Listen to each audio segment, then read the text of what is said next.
With so many options, why choose Arizona State University? For me, the only online option was ASU because of the quality. Their faculty was really involved with their students and care about your personal journey. The dedication to my personal development from my professors, that's been extremely valuable to me. Earn your degree from the nation's most innovative university. Online. That's a degree better. Explore more than 350 plus undergraduate, graduate, and certificate programs at asuonline.asu.edu. Hey, Howard. In case you need a lawyer, here's my business card. I'm attorney Howard Ankin. Oh, hey, Howard. If you or someone you know has been hurt at work, Ankin Law can get the medical bills paid, the lost wages reimbursed, Oh, hey, Howard. and the compensation you deserve. Hey, Howard. We're one of the largest filers throughout the state of Illinois of workers' compensation claims. We're here to help. Call 312-6-million. Injury law made personal, that's Ankin Law.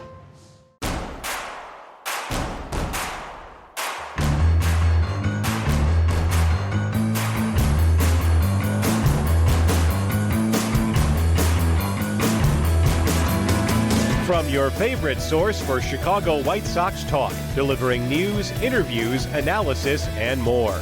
This is the Sox Machine Podcast with your hosts, Jim Margulis, James Fegan, and Josh Nelson. Thanks, Robin. Welcome to a new episode of the Sox Machine Podcast. I'm your host, Josh Nelson, and it's Thursday night, March 12th, 2026, as we record this new show. In this episode, we'll continue our 2026 position preview episodes. Last show, we previewed the White Sox infielders. This time, we'll preview the White Sox catchers and outfielders, once again playing yay or nay and over-under. Speaking of White Sox catchers, there's some big injury news on that front, as Kyle Teel is going to miss the next 4 to 6 weeks due to a hamstring strain. And joining me to discuss that further is Sox Machine's beat reporter James Fegan and managing editor Jim Margulis. And hello, gentlemen. Kyle Teel is having a good time against Team USA. Hit a home run, but on his double, as soon as he rounded first base, he felt some pain in his lower half, immediately took himself out of the game. And James Fegan, we find out that it's a hamstring strain and he's out 4 to 6 weeks. I guess for the White Sox in the catching situation, what's the latest here? Is it as simple as just assuming that it's going to be Edgar Caro and Corey Lee for the White Sox catching situation on opening day? Yeah. Sweet. I guess it works out. I mean, this is something that you have alluded to, though, James, about like the concern and maybe the hesitancy during the winter meetings when there was some rumors, or maybe the whole pursuit of the Boston Red Sox trying to get Kyle Teel, and the rumor of, well, we're not going to trade Kyle Teel, but what about Edgar Caro? I guess it works out for the White Sox from that perspective of holding on to Caro, that unfortunately for Kyle Teel, he's going to miss at least the first month of the regular season. You have someone that you have some confidence in, Caro, to be able to carry most of the load. It's certainly like catcher is supposed to be a high damage position, or like a high physical toll position. So while they explored it this offseason, and I'd probably expect them to explore it pretty much every offseason, it's certainly always like, yeah, they have a really pressing need, and, you know, trading some of the excess can solve it, and you feel like decent about your backup. Like it's always worth considering. But I don't think they're going to like it's not going to not be useful. It's not going to be like, I could see it if they both like get really good, it being somewhat of a limit to the personal satisfaction of either one, to not get like full-time reps necessarily. But as far as just like being deep in the position where like there's a lot of like, normally it's not going to be pulling hamstrings in mid-March, and Chris Getz talking to reporters seems a little bit like this is the risk that they feel like they take on allowing them to play out there, is that they're going to be running max effort. Kyle Teel, definitely seen him running hard in a spring training game before. He's someone who likes to use his speed, so it's part of like something that is a risk for him, I guess. Out there, like, you don't think of that as like what catchers are or how they're getting injured all the time, just pulled hamstrings, legging out extra base hits, but this is the benefit of this, and it's not like you're going to resent or regret giving a 22-year-old Edgar Caro kind of a longer list of reps, especially since he was the one who kind of seemed like he was getting second fiddle as far as what they're allotting to him of like, oh, he's going to start against lefties as a catcher, which seems like a more limited role. Teel seemed like the one who they were going to commit to, like, well, this is going to be basically treated like our primary starting catcher, or the one out of the two of them you certainly expect to see heavier at bats and reps. So this is a window for Caro to play more, which obviously you can use at the major league level. He's only 22 and has, multiple areas of his game that we probably think he can get better at. Like there's still latent upside on, not just like saying this is a weakness as far as his framing or power, but like things he's been working on. And now you get an extended run to see like how much you can improve on it. So it's not beneficial. Teal's was probably like your second best player in the lineup for large portions of the second half last season. And this, lowers the ceiling, however many like degrees for the, 2.5 weeks or 3 weeks he could miss. But you as much as any area on the roster, certainly positional side, you can feel like, okay, we don't feel bad about what we're plugging in here, especially since Corey Lee is, a solid major league backup, and now he gets to be that. Now you don't have to, answer that question of whether you put him through waivers at the end of spring and whether he gets through or work out a deal or whatnot. Now he has a chance to play, and he's well liked in the clubhouse, and certainly hitting the spring. Ball goes far when he hits it. We'll see how much he's making contact with it, in backup reps. But it's not good, but it's something that they're more positioned to absorb. It's not like other moments of the last rebuild of somebody pulling up and be like, all right, all is lost. Let's go walk into the lake together. It feels a little bit better than that. The follow-up, James, it hasn't been decided yet if Teel would need some type of rehab assignment, right? Like he's got enough at bats in spring training, World Baseball Classic. Like he would not need that, or is that something that you're not going to hear about until he's closer to return? You're certainly not going to get it determined for you. He's going to need to like ramp up or in game action of some form, especially if he's like, seems unlikely that he would play in spring again, especially if he's supposed to be down 4 weeks. So does that come in extended spring, which will definitely still be hopping by the time of like early April? Does he actually get out to Charlotte? Kind of guesswork, and it's kind of 6 in one hand and half dozen in the other. You generally would like to see them face AAA pitching rather than backfields pitching to get ready for the big leagues. But it's also like, do you want to yank him out to Charlotte, or depending on where they're at when he's coming back? And is that the better use of time and resources? And also, like, flights take a toll in terms of like, you're trying to rehab something that is affected by dehydration. Do you want to go on a bunch of flights? We'll see. Like it's probably not something that affects his timeline in some big way, but I would expect to be figured out closer to when he's coming back. The White Sox fly them private, right? That's what I thought. Kidding. Kidding.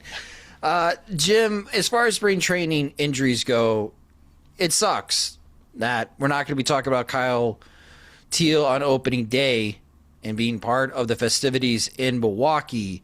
But compared to other spring training injuries that we have talked through over the years, Luis Roberts, Eloy Jimenez, dunking the outfield wall, Teel is a very good player. Teel was going to be counted on, but it doesn't seem like his injury has a great deal of impact right now for the White Sox to start 2026. Is that fair to say?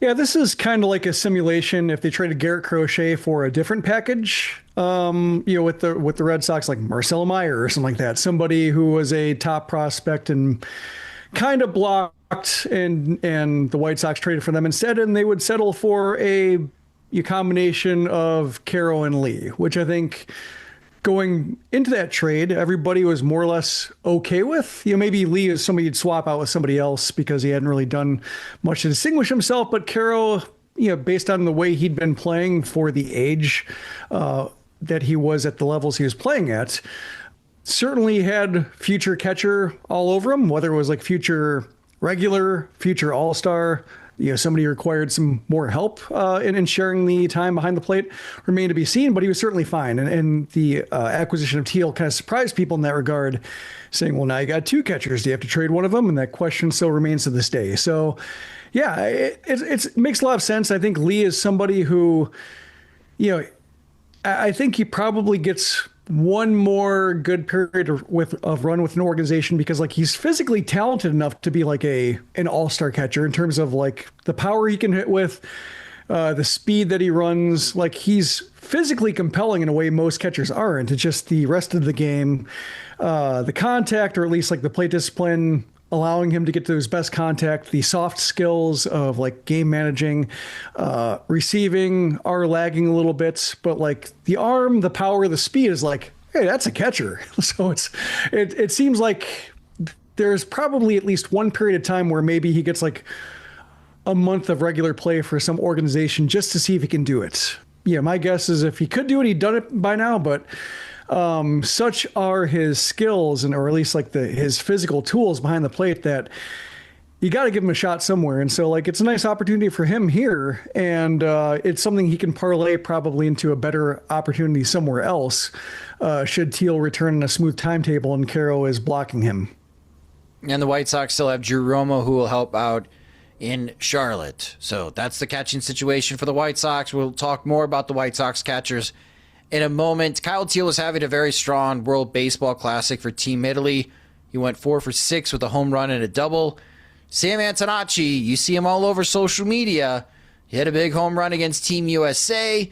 He is so far 2 for 11 in the World Baseball Classic, but he has scored 4 runs, and he also had a pretty nifty defensive deke on a base runner against Team Mexico to pick up another out and force a 2-plan. So Sam Antonacci is doing all right for Team Italy. Big thanks to our sponsor, BetterHelp, for partnering with us for this important conversation about mental health. This is Steve Smith here, former NFL wide receiver and host of the 89 show on YouTube. So having a counselor and working with BetterHelp, that gives you an opportunity to really start to unpack. But people don't understand, when you unpack things, you also open up a box that you're not always sure what's inside. So I think that's why seeing a professional is extremely important. If you need someone to open up to, visit BetterHelp. That's betterhelp.com/89 to get started.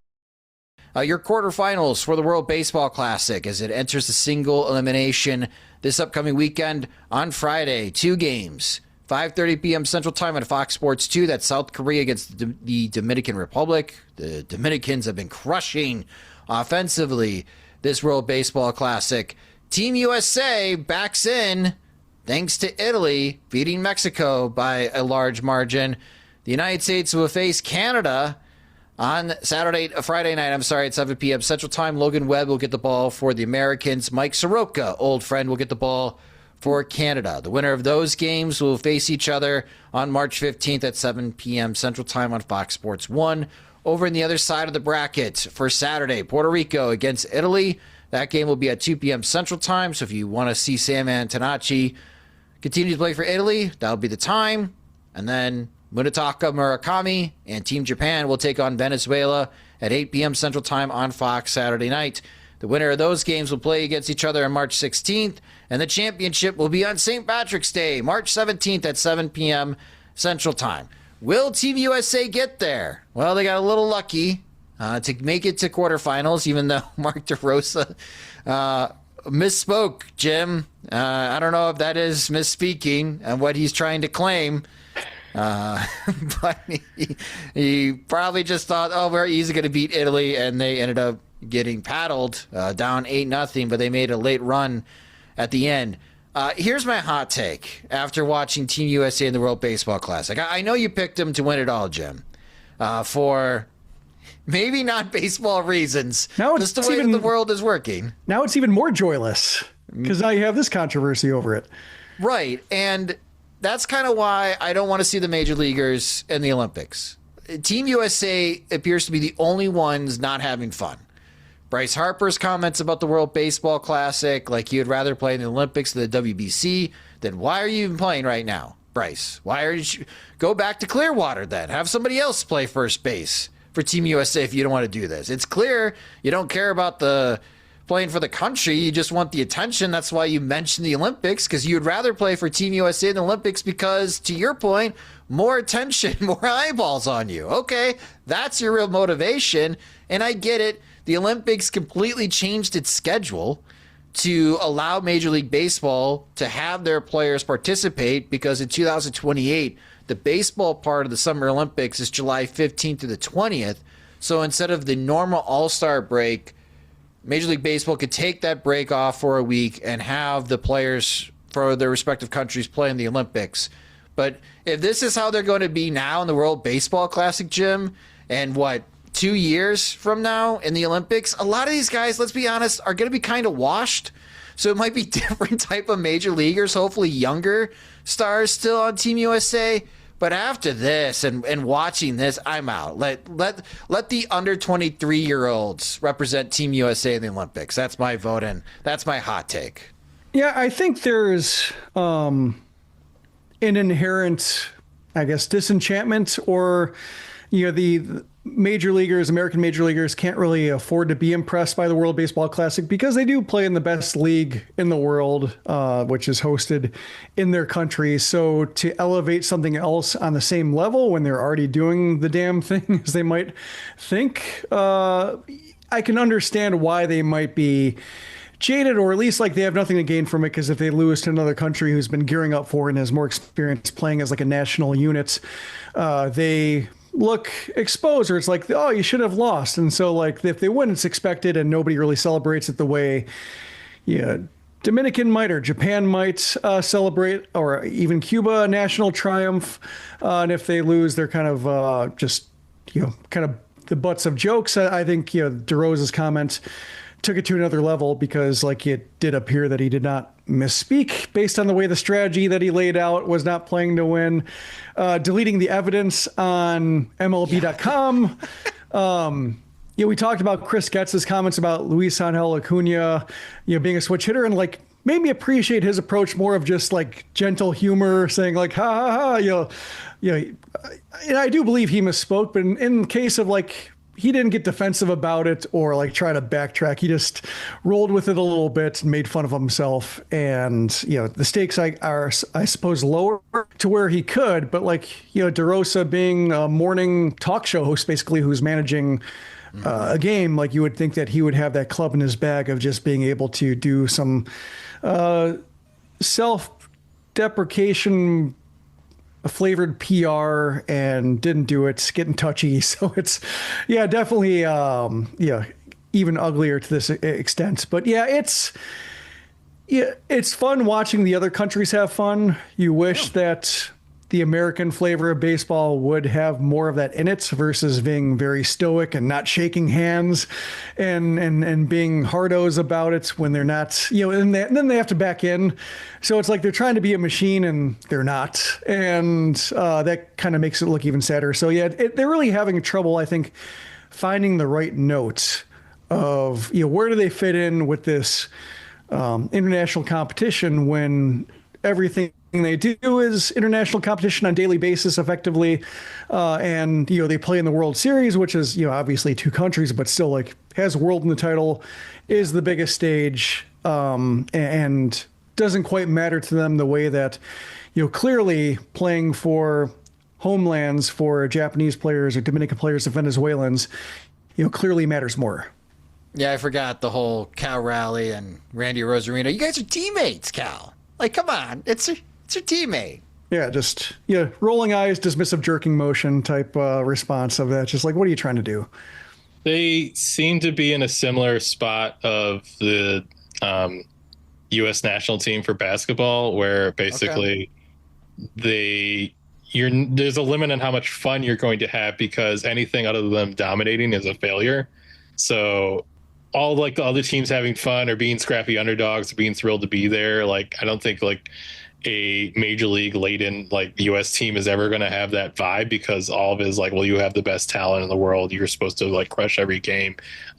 Even like them beating Brazil, it's like they didn't do it by enough. Like you wouldn't have that dynamic if you had college players, because you'd kind of be thrilled by everything they're able to accomplish, and because their talent level is not ever blowing anyone away, you can kind of have this satisfaction of anything they do is like through effort or execution or like preparation and all these things like we want to root for. Whereas every US like is examined through the lens of like, are they maximizing what they have enough?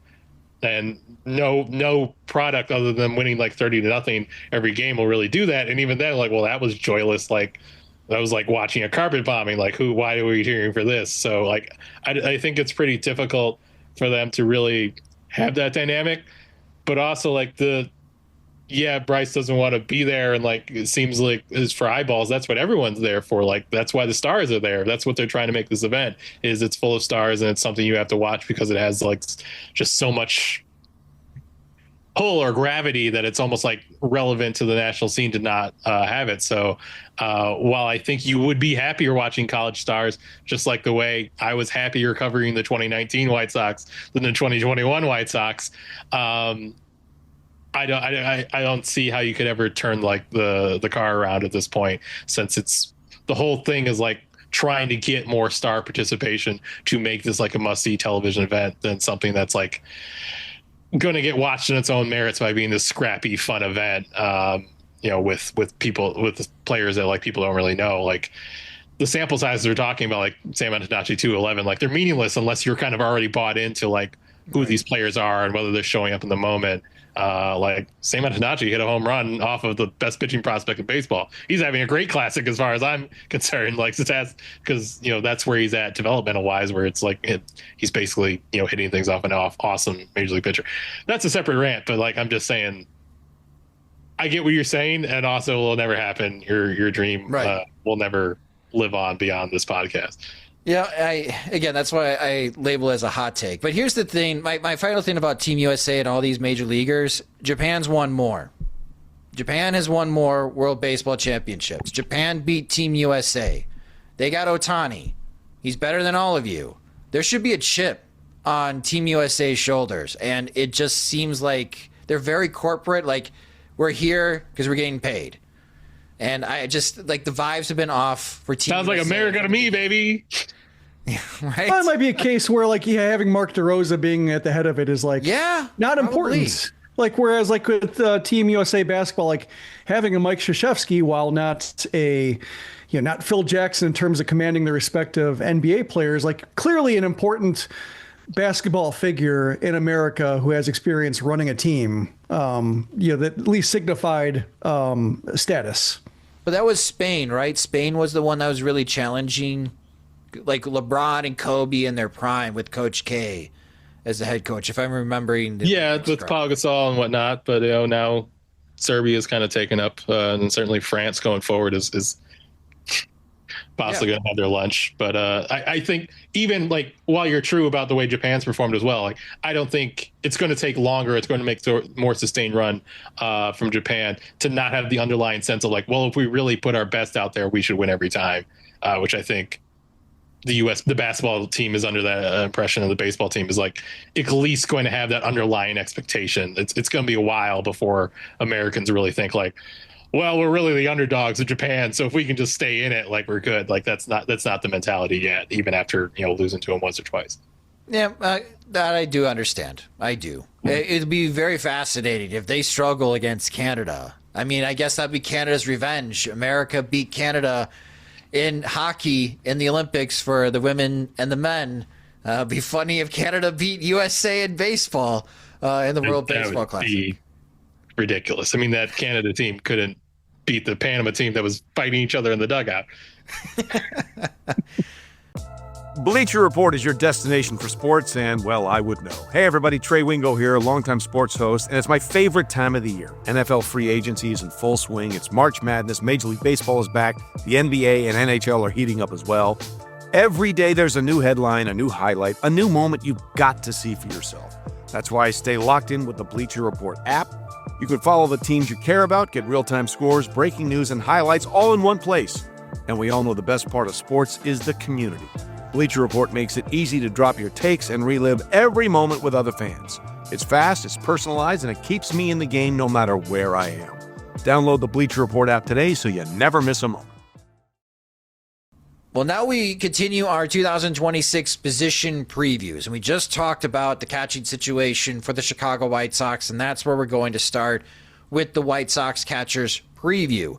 Looking at the Pagoda projections for Kyle Teel and Edgar Caro, as we were projecting that they would be splitting majority of the time as the Chicago White Sox catchers. Kyle Teel's Dakota projection, batting .234 with a .319 on base percentage, slugging .377. That's a .696 OPS with 13 home runs and 48 RBIs. Dakota likes Edgar Caro a little better offensively, has Caro projected for a .254, batting average slugging .326. I'm sorry, on base percentage of .326, slugging .386. That's a .712 OPS with 12 homers and 54 RBIs. Jim, I'll start with you. What does a successful season look like now for Edgar Caro, seeing as how he looks to be the starting catcher for the White Sox on opening day? I would say on the whole that people want to trade for him in a way that meets the White Sox asking price, or at least is more about teams really want Edgar Caro the way we heard about teams really wanting Kyle Teel, or even the Boston Red Sox wanting Kyle Teel back. You didn't quite get that clamoring over Caro because of just, he's not as athletically gifted, doesn't necessarily have the power upside of Teel. Receiving is rougher. Caro has things going for him, switch hitter. I think he can get to more power than he's shown. I think he hit 15 homers in a season. Seems like, I think get to a 400 slugging, depending on whether that's kind of more average dependent or whether he kind of taps into more power and doesn't necessarily need the average to get up that high to, the ISO more than compensates. Ideally, if he gets to more power, then the plate discipline that he showed in the minors plays up a little bit because, pitchers have to be, tread a little bit more carefully around him. So I think offensively, there's room for him to grow and be an above average hitter. Maybe not like an all-star level offensive contributor, but if you're talking like a, 110 WRC plus, I think he could maybe get there. Maybe if not this year, then maybe a couple years down the road. But I think if he can lay a roadmap to where, whether it's the White Sox keeping him or whether it's another team looking to acquire him, they can see that ability of just he can get there. And even if the framing struggles to get to average, he's somebody who can be a starting catcher in the major leagues and be a 1A catcher for a team's depth chart that actually wants to compete, is not just the best catcher available. So let me flip it over to you, James, for Kyle Teel. Now understanding that he might miss most of April, if not all of April, rehabbing his hamstring, what does a successful 2026 season look like for Kyle Teel? Am I supposed to boil into one thing, or no? You got to for some reason I put myself in a format where I need to come up with one number that encapsulates the success. No, something that marks maybe the number of wins he provided over replacement.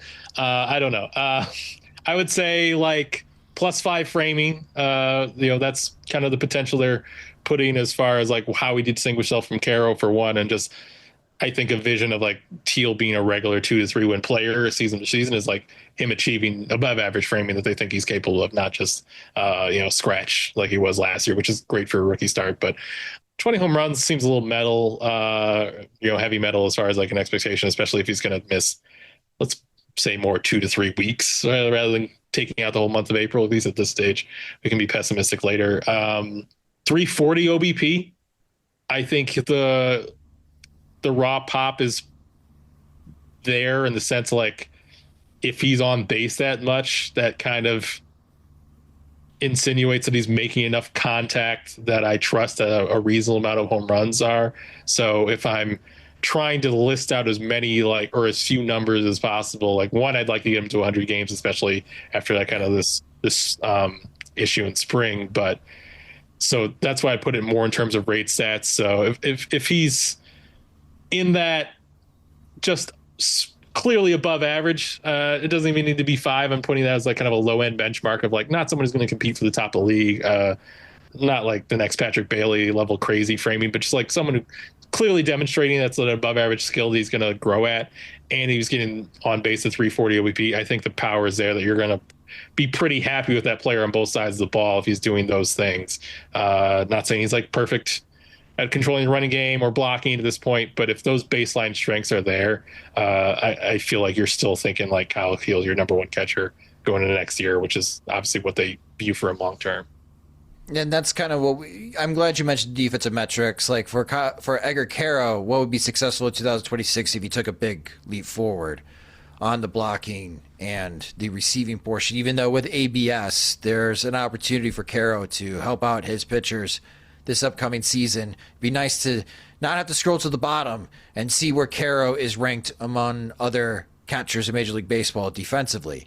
That brings me to yay or nay, because before Kyle Teel's injury, Jim, I would say Teel is going to have more starts at catcher for the White Sox than Edgar Caro. Now that Caro, let's be optimistic to James's point, is going to get a couple week head start as far as games. Yay or nay, Edgar Caro leads most starts as White Sox catcher in 2026. I'm going to say nay, but I had to think about it. Good question. I think there's enough to where, if Caro doesn't make that next step forward with his offense, if the receiving still lags behind and Teel does make a stride, if it gets to a point where they feel like he's not being served, being kind of a catcher's playing, 35, 40% of the time behind the plate, and he needs more time. Like I could see a case where they break him up and goes back down to Charlotte if he's in a rut and he's just not getting the time to break out of it. So I think there's enough.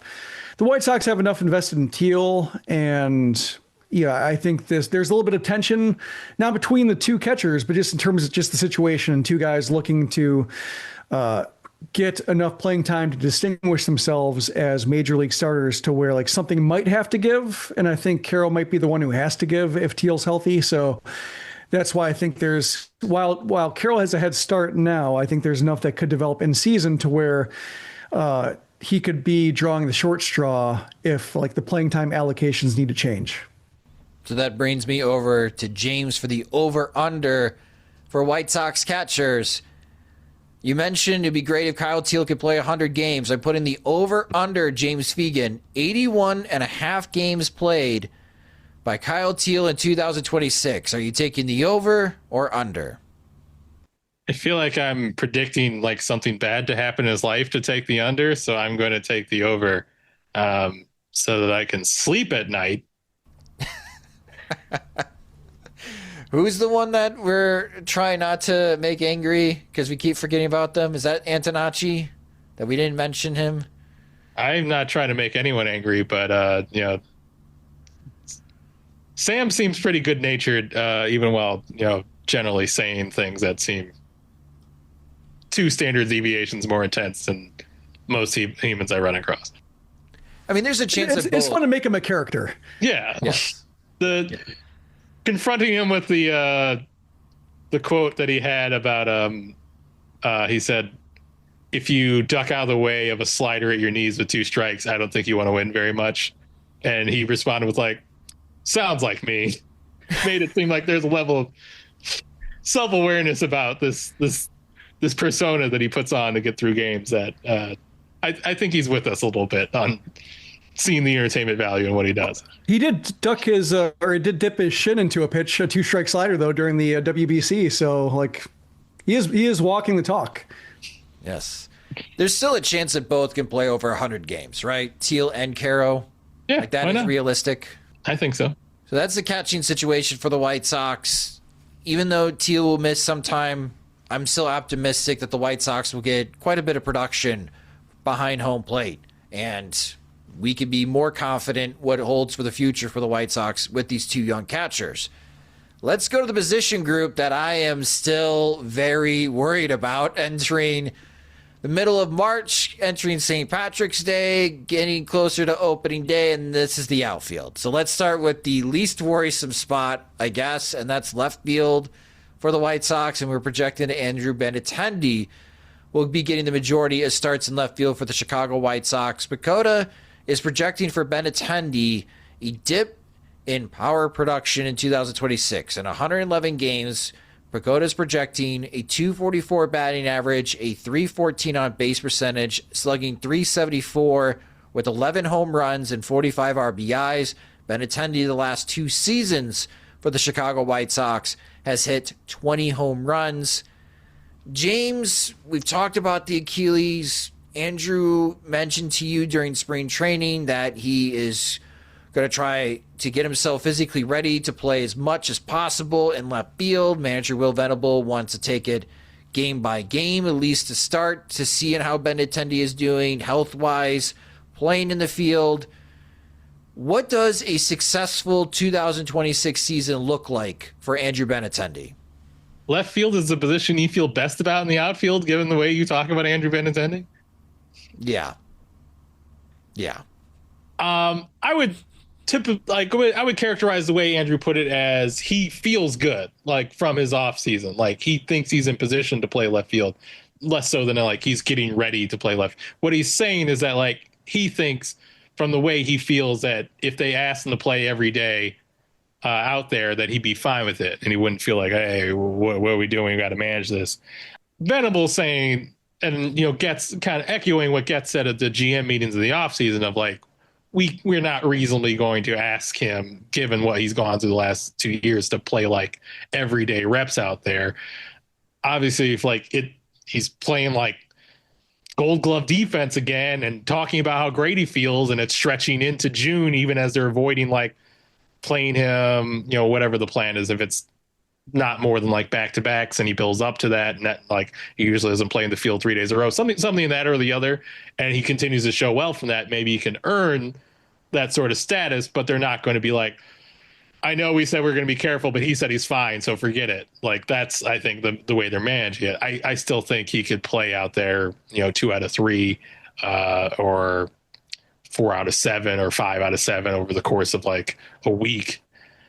And we'll kind of see how it goes, and certainly see like if he performs, or if he still performs like someone that you lean towards maybe not playing out there. If you have 3 other outfielders that you feel match up well in that outfield and are probably going to play better defense than him.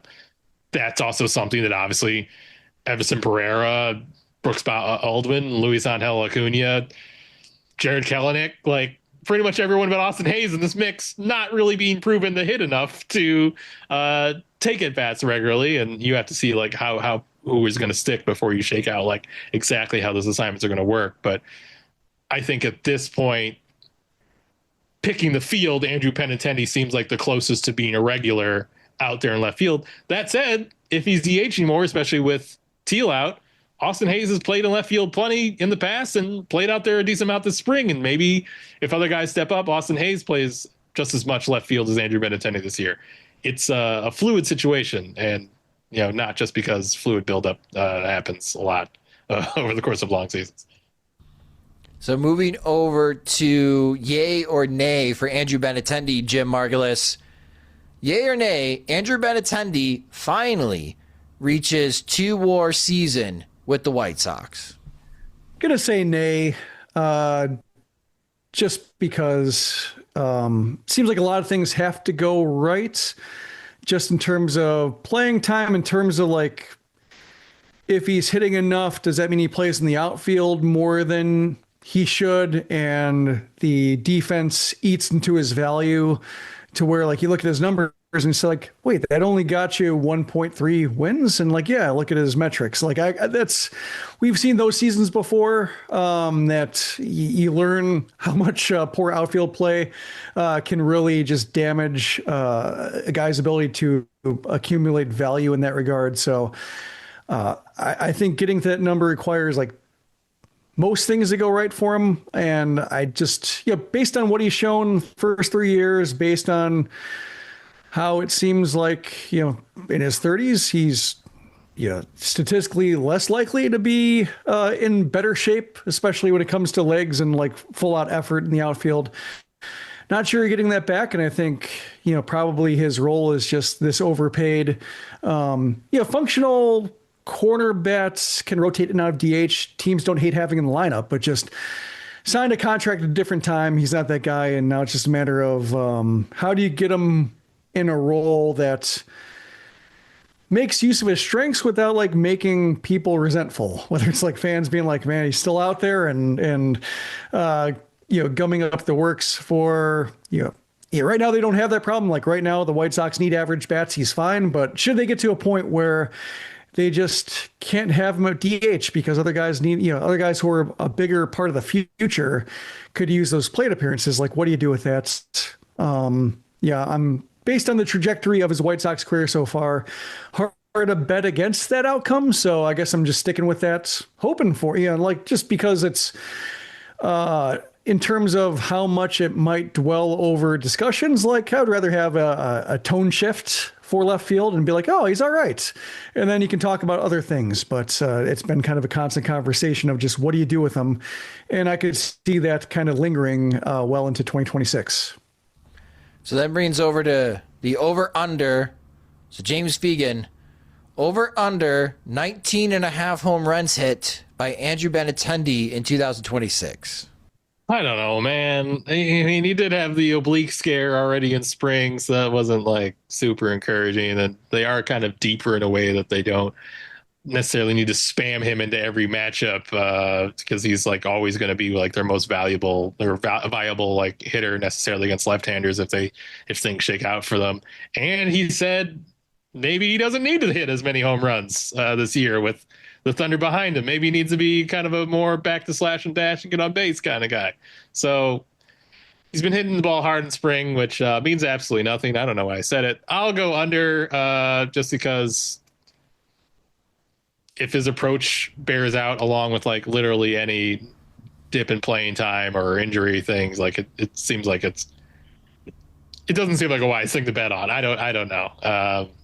I think his season could take different shapes and still be successful, as opposed to the last 2 years where it felt like if he didn't hit 20 home runs, then it wasn't good. So yeah, that's my justification for why I feel I'm saying somebody's going to have a bad year. But Jim, over under 19.5 for Benintendi. I'd say under for the same reasons. Yeah. Well reasoned, well justified. Yeah. No notes. We're all under 19. Maybe less guilt would have been made a better segment. Let us know either in the YouTube comments or on the podcast post on SoxMachine.com if you are taking the over or under 19.5 home runs for Andrew Benintendi in 2026. Moving over to center field, and we are projecting for the White Sox that Luis Angel Acuna will be the starter out there. It's going to be a very fluid situation. We're probably going to see a lot of faces out there playing center field for the White Sox in 2026. Pagoda is projecting 102 games for Acuna in 2026, batting .246 with a .293 on base percentage, slugging .353 with 7 homers and 36 RBIs, but projecting 24 stolen bases for Acuna. And Jim Margulis, what does a successful season look like for Luis Angel Acuna in 2026? To carry on my theme of like not putting a number on it immediately, I would say that we're not talking about a lack of options or just how do you move him up and down or waivers or how do you play him? He's just like, oh, he's a center fielder, whether he's like more of a center fielder in the fourth outfielder mode to where you'd rather not have him starting the majority of the games, but sometimes you have to, and at least he can go and get it well enough to where like you bat him ninth, maybe he turns the lineup over, you get his legs involved with some of the better hitters coming up, and kind of like the Larry Garcia leadoff era of not who you want leading off, but when he gets on base, he scores some runs because he knows what he's doing out there well enough to make something happen. Garcia was a popular comp just because of maybe too popular because of the switch hitting comment that gets made, but just in terms of somebody who in his final form should be able to play some infield, probably will take to the outfield better than people thought initially. And then you throw in, what should be plus base running. And if his OBP started with a 3 and the defense was plus, then he's a major leaguer of some kind, especially in the right lineup to where you don't need him to be, hitting 10 homers offensively or really providing a boost. It's more a matter of like, can you catch it? If you get on base, can you score? And he seems like he can do those things. Moving over to yay or nay. James Fegan, yay or nay, Acuna plays well enough that he solidifies the center field position for the White Sox, not only for 2026, but also the 2027 season. That seems a little spicy. That's kind of beyond the boundaries of just a successful season for him. That he cured cancer and bought everyone lunch too, type of prognostication. I don't think like even their like view of him as like a good player is necessarily like everyday center fielder. I think it's like versatile guy who bounces around. So he'd have to, like, the profile would have to change in a meaningful way, not just like he has a good year, to be like, this is not only like we're happy with how this went, but this is what our center field is, no doubt, in 2027. It's not like there's a center fielder of the future in the system, or like that's what I think they should like put on Brady Montgomery's played out of the gate or something. But I don't think like even a good Luis Angel Acuna year is like, well, we've got our center field in the future, we can stop looking for one now. Like if, you know, any good post-hype center field prospect like becomes available, like, no, we got Acuna, we're not in that business. So I think that would be like he hits 30 home runs and plays like plus 10 defense in center field, like level of success, which like, sure, great, that'd be awesome. But I bet it's more likely he doesn't do that. Okay. And that's not a knock to him.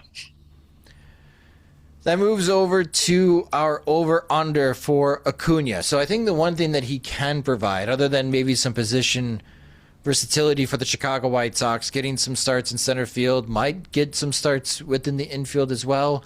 They've talked about second base for Acuna. For the White Sox, not only do they need more power, but it could also help to get more stolen bases, especially after trading Luis Robert to the New York Mets. Prakota's thinking 24 stolen bases. Jim Margulis, over under 23.5 stolen bases for Acuna in 2026. I'm going to say over, just because when you look at what he did last year, when you look at what he's done in the minor leagues, like minor leagues full season, he was stealing 40 plus. Even in the majors last year at the Mets, 95 games, like a bench player, pinch runner, stole 16 bases in 17 attempts. Like this is going to be his meal ticket.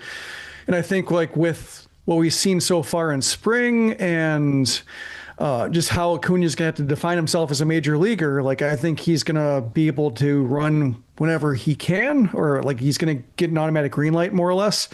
And I think depending on how this outfield shakes out, like if the White Sox are in a position to where they have to scratch out some runs or they have to take the extra base, they have to be real aggressive about it with like secondary leads and such, like they might be at the mindset to where if he's on base, we want him running. Like we want him having a worse success rate because that means he's running more. That means he's taking more chances.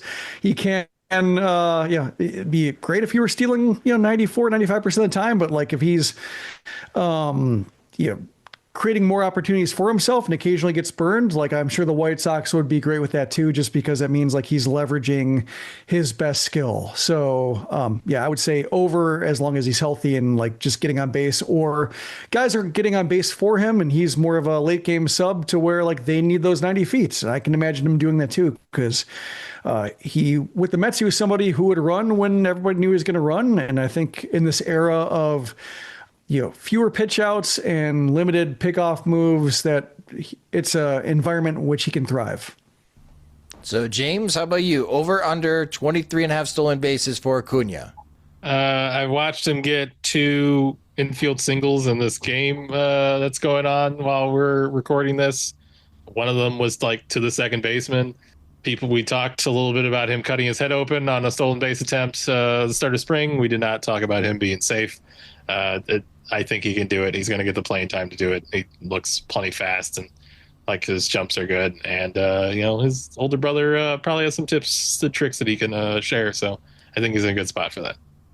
All right. So we're all over, because I will also take the over 23.5 stolen bases for Acuna in 2026. Again, let us know in the podcast post on SoxMachine.com or in the YouTube comments if you're taking the over or under 23.5 stolen bases for Acuna in 2026. Bleacher Report is your destination for sports, and, well, I would know. Hey, everybody, Trey Wingo here, longtime sports host, and it's my favorite time of the year. NFL free agency is in full swing. It's March Madness. Major League Baseball is back. The NBA and NHL are heating up as well. Every day there's a new headline, a new highlight, a new moment you've got to see for yourself. That's why I stay locked in with the Bleacher Report app. You can follow the teams you care about, get real-time scores, breaking news, and highlights all in one place. And we all know the best part of sports is the community. Bleacher Report makes it easy to drop your takes and relive every moment with other fans. It's fast, it's personalized, and it keeps me in the game no matter where I am. Download the Bleacher Report app today so you never miss a moment. The sun's shining, birds are singing, and all feels right in the world. Until the season changes, and suddenly you lose your motivation to get out of bed. In fact, 1 in 5 people experience some form of depression, no matter the season or time of year. At the American Psychiatric Association Foundation, our vision is to build a mentally healthy nation for all, because we want you to live your best life and be your best you all year round. Please visit mentallyhealthynation.org to learn more. And that brings us to the last position that we will preview in this podcast episode, and that is in right field. I'm projecting that Austin Hayes will get most of the playing time in right field for the White Sox. That could obviously change depending on who makes a 26-man roster. But Bakota for Austin Hayes, the new guy, is projecting 102 games in 2026, batting .236 with a .292 on base percentage and slugging .388 with 12 homers and 46 RBIs. And Jim, I feel like with Austin Hayes, he's here for a fun time and not a long time because it's a 1-year contract with a mutual option. So what does a successful season look like for Austin Hayes with the White Sox? But what if they pick up the mutual option? If, James? What if that happens? That'd be awesome. I'd love to cover such an event. Successful season is that he does not finish the season with the White Sox, I think is the idea here. Austin Slater.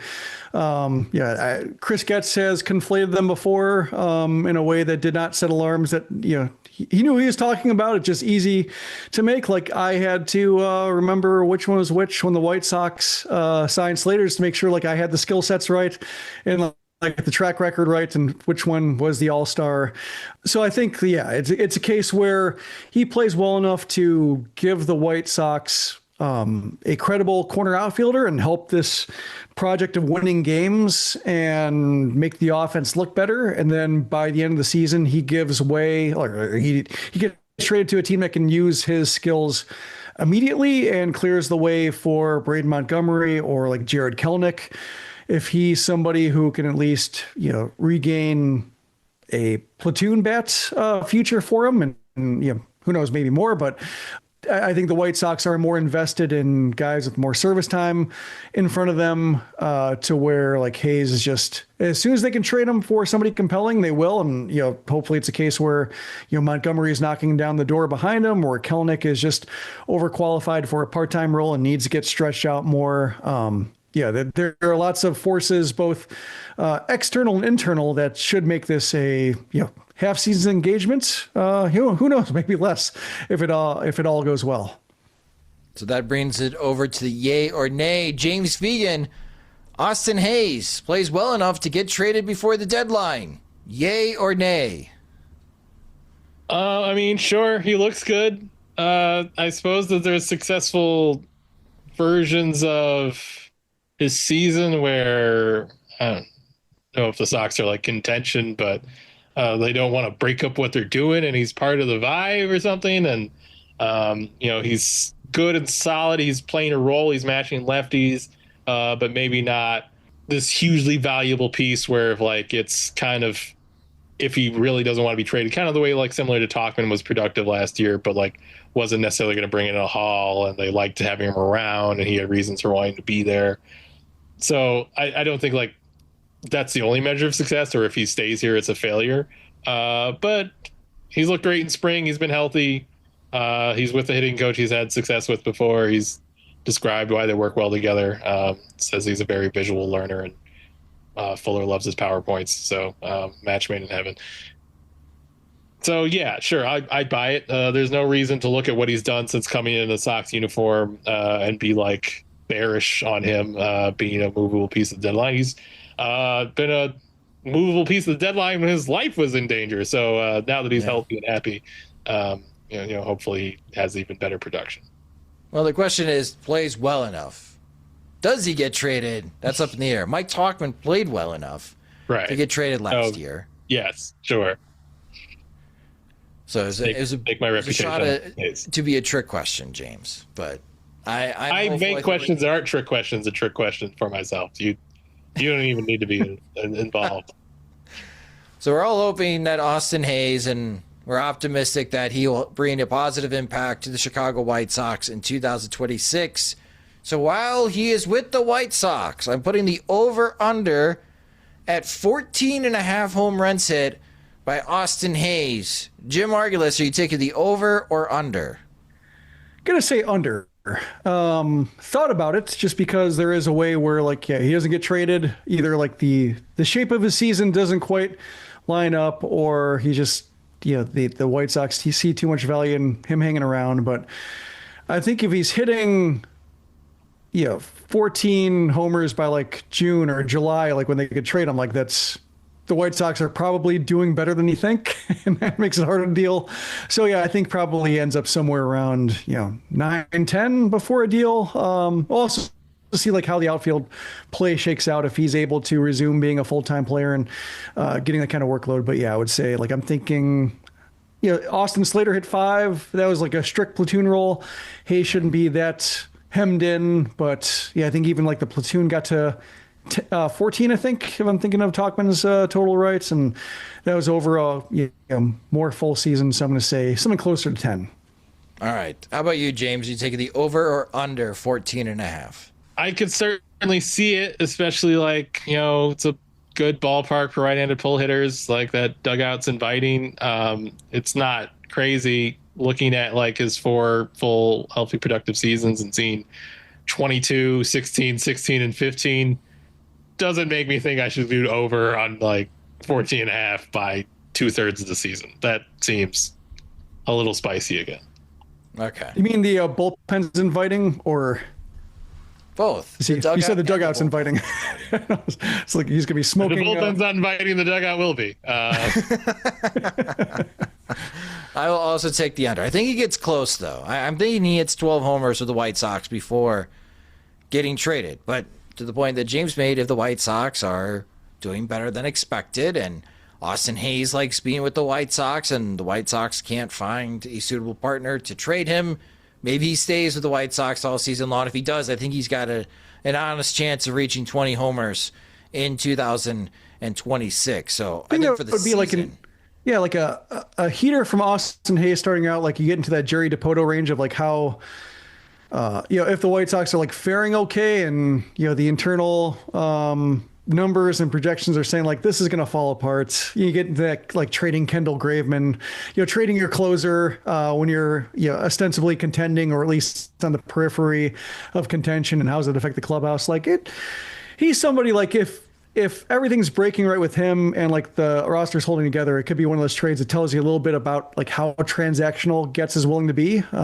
I think the trades he could make, he has made more or less, and the ones that he hasn't, just either just the return would have been worth it. So yeah, I do think he could pose a challenge in terms of Getz's either attitude, approach, salesmanship abilities. Obviously, DiPoto still has a job. The Mariners are as good as they've been since he's been GM. So, it didn't kill him, but he definitely had to work on either being more mindful of the clubhouse, or just work on his conflict skills of just my clubhouse is mad at me, so what? Curious to see how Getz handles that chapter of his career. Yeah, especially as a former player. That's a good point, Jim. But let us know, again, in the comments section on the podcast page or on our YouTube channel at youtube.com/SoxMachine if you're taking the over or under 14.5 home runs for Austin Hayes with the Chicago White Sox this 2026 season. And that will do it for this episode of the Sox Machine Podcast. Thank you guys so much for listening. If you just discovered the Sox Machine Podcast, you subscribe to the show wherever you listen to podcasts, such as Spotify and Apple Music. You can also check out our videos on our YouTube channel at youtube.com/SoxMachine. We're on social media. We're on all the platforms at Sox Machine. You can follow James at JR Fegan. You can follow me at SoxMachine_Josh. We are also on Blue Sky at SoxMachine.com. James is JRFegan.SoxMachine.com.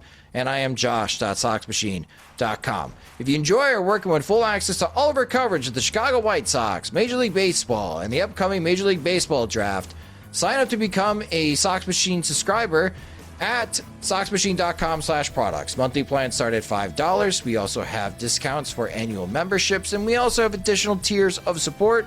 We have a couple spots open in our Veterans Committee, so if you want to be part of our VC, be part of the group chat, have direct access to both Jim and James and Pastor James with tons of questions about what is going on in the Chicago White Sox clubhouse, we have that option for you. You can inquire within at socksmachine.com/products.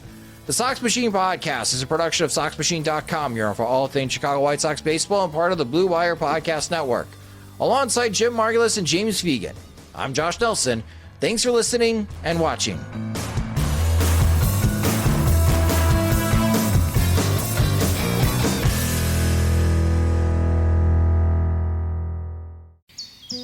The sun's shining, birds are singing, and all feels right in the world. Until the season changes and suddenly you lose your motivation to get out of bed. In fact, 1 in 5 people experience some form of depression, no matter the season or time of year. At the American Psychiatric Association Foundation, our vision is to build a mentally healthy nation for all, because we want you to live your best life and be your best you all year round. Please visit mentallyhealthynation.org to learn more.